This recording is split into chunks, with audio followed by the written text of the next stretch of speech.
Good morning, அஸ்ஸலாமு அலைக்கும். வாங்க மாம்ஸ் கிச்சனுக்கு. இப்போ வாங்க எங்கள் ஊரில் செய்கிற மாதிரி மடகு கொழுக்கட்டை எவ்வளோ ஈஸியாக எவ்வளோ சிம்பிளாக செய்யலாம், சின்ன பிள்ளைகளோடு செய்யலாம். அந்த மடகு கொழுக்கட்டை வாங்க நம்ம எப்படின்னு அவங்களுக்கு சொல்கிறேன்.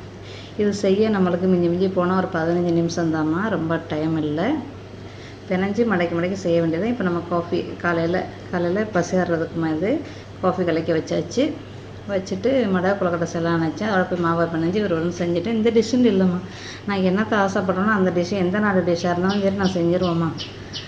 கொஞ்சம் முதல் செய்யும்போது நம்மளுக்கு கொஞ்சம் கஷ்டமாக இருக்கும். வெளியூரில் உள்ள டிஷ்ஷெலாம் வேறு ஊர் டிஷ்ஷெலாம் அதெல்லாம் செஞ்சு சாப்பிட்ருவேன். ஓகேம்மா. இப்போ வாங்க நம்ம எப்படி செய்யலான்னு பார்ப்போம். என் சேனலை முதல் பார்க்குறவங்களா இருந்தால் சப்ஸ்கிரைப் பண்ணுங்கள், லைக் பண்ணுங்கள், ஷேர் பண்ணுங்கம்மா. தேங்காய் பூ, ப்ரௌன் சுகரு, சீனி, உப்பு, இடியப்ப மாவுமா. இடியப்ப மாவு இப்படி டப்பாவில் போட்டு நீங்கள் மூடி வச்சிட்டீங்கன்னா உங்களுக்கு ஒரு வருஷம் ஆனாலும் சரி நம்மளுக்கு வண்டு, புழு, பூச்சி எதுவுமே வராது. நான்லாம் அப்படி தான் வச்சுருக்கிறேன். நான் இங்கே உள்ளவங்க ரொம்ப பேர் மலேசியாவை பொறுத்த வரைக்கும் ஐஸ் பிடிக்கல் தான் வைக்கிறீங்க. கேட்டால் வண்டு வந்துடும், பூச்சி வந்துடுங்கிறீங்க. அது ஏன்ட்டு எனக்கும் தெரியலை. நான் எப்போவுமே இப்படி தான் வச்சு நல்லா இறுக்கி மூடி வச்சுருவோம்மா. இப்போ சுடுதண்ணி பொறுக்கிற அளவுக்குள்ள சுடுதண்ணி தாம்மா, ரொம்ப சூடு வேணாம் நம்மளுக்கு. சுடுதண்ணி அதுக்குள்ளே கொஞ்சம் உப்பு போடுங்கம்மா. அதாவது கை இப்படி வச்சா பொறுக்கணும், அவ்வளோதான். எங்கள் ஊர்லலாம் அந்த காலத்தில் வெறும் பச்சை தண்ணி ஊற்றாமல் பிணைவோம். அதோட என்னோடய டேஸ்ட்டுக்காண்டி நான் ஒரு சின்ன ஸ்பூனில் கொஞ்சம் நெய் போடுறேம்மா. நெய் போட்டால் நம்மளுக்கு நல்லா கமாமன்னு மணக்கும். நீங்கள் இந்த சுடுதண்ணியை கூட நீங்கள் என்ன செய்யலாம், தேங்காய் பாலை நல்லா புழிஞ்சுக்கிட்டு வெதுப்பாக தேங்காய் பாலை சூடு பண்ணி கூட நீங்கள் போட்டு பிணையலாம். அது இன்னும் டேஸ்ட்டாக இருக்கும். அதோட சீனியை கலந்துக்கிற வேண்டியதுமா, ப்ரௌன் சுகரையும் வெள்ளை சீனியவும். அப்புறம் தட்டிக்கிட்டு இந்த தட்டுறது எப்படின்னா புதுசாக செய்கிறவங்களுக்காக நான் சொல்கிறேன், தெரிஞ்சவங்களுக்கு பிரச்சனை இல்லைம்மா. அதாவது வெதுவெதுப்பான தண்ணியை நீங்கள் பக்கத்தில் ஒரு மங்களை ஊற்றி வச்சுக்கிறங்க. ஒரு உருண்டை எடுக்கையில் நல்லா கையை நல்லா வெதுவெதுப்பான தண்ணியில் நனைச்சிக்கிட்டு நல்லா இப்படி பிணைஞ்சி இப்படி கையை நனைச்சிக்கிட்டு நல்லா இப்படியே தட்டுங்கம்மா. உங்களுக்கு விரிசலே வராது. ஆனால் தண்ணி கை ஈரமாக இருக்கணும். விரிசலே வராது. யார் வேணாலும் நீங்கள் செய்யலாம். இவ்வளோ தான். இதில் ஒன்றும் அதிசயம்லாம் ஒன்றுமே இல்லைம்மா.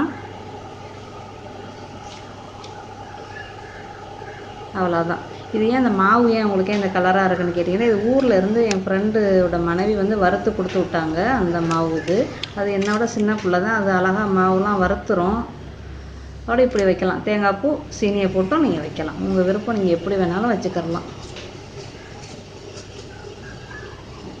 அது என் ஃப்ரெண்டு மனைவி என்னோட சின்ன பிள்ளை தான். ஆனால் அது மாவுலாம் போய் ஆடிட்டு அழகாக வறுத்துருது.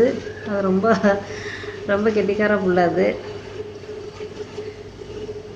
அதோட இப்படி புளி போட்டுக்கிட்டு அந்த உருண்டைக்கெல்லாம் நீங்கள் தேங்காய் பூ வைக்கலாம், சீனி வைக்கலாம், இல்லைன்னா கருப்பட்டியை மட்டும் வைக்கலாம். என் பிள்ளைகள் சின்ன பிள்ளையா இருக்கையில் அந்த பெரிய பிள்ளைகள் ரெண்டும் இதுகளை கருப்பட்டி வச்சு தாம்மா கேட்குங்க. தேங்காய் பூ வேணான்னு சொல்லிடுங்க. கருப்பட்டியை வச்சு அப்படியே கும்பல் மாதிரி பிடிக்கிங்க. நல்லா பிடிக்கிங்க. என் பிள்ளைகள் ரெண்டு பெரிய பிள்ளைகளும் அழகாக பிடிப்பாங்க. அப்போ அது சின்ன பிள்ளைகள் இப்போ பெருசாக போயிடுச்சுங்கல்ல, அதான் பெரிய பிள்ளைகள்னு சொல்கிறேன்.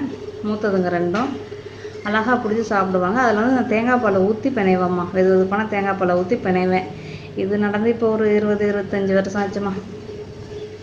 என் சின்ன மகனுக்கும் கொழுக்கட்டைனா ரொம்ப விருப்பம் அவருக்கு. இந்த தட்டு கொழுக்கட்டை, பாசிப்பயிறு கொழுக்கட்டை, மடகு கொழுக்கட்டை, அதாவது இந்தியா ஐட்டத்தில் அவர் கொழுக்கட்டை பிரியர். அவர் என் சின்ன அவர் என் வீட்டில் 3 பிள்ளைகளுக்குமே ரொம்ப பிடிக்குமா கொழுக்கட்டை.